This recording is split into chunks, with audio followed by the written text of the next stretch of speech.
আসসালামু আলাইকুম। আলহামদুলিল্লাহ, আজকে আবার চলে আসছি মদিনাতে আমার ওয়াইফকে নিয়ে।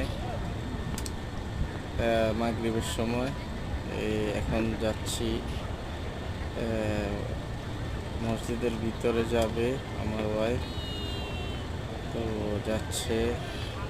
দেখুন কত মা বোনেরা নামাজ পড়তে আসছেন। আসলে এখানকার যে বাতাস, এখানকার অক্সিজেন প্রাণ জুড়ানো। তো এই দেখতে পাচ্ছেন আমার ওয়াইফ সহ ভিতরে ঢুকছে। তো এটা হচ্ছে মহিলাদের মুসাল্লা, নামাজ পড়ার স্থান। এই যে দেখতে পাচ্ছেন জমজমের পানির যে কুলারগুলা এখানে সারিবদ্ধভাবে রাখা আছে। তো দেখতে পাচ্ছেন এখানে ভিতরে কত মা বোনেরা নামাজ পড়তেছেন। আল্লাহ সকলকে কবুল করে নেন।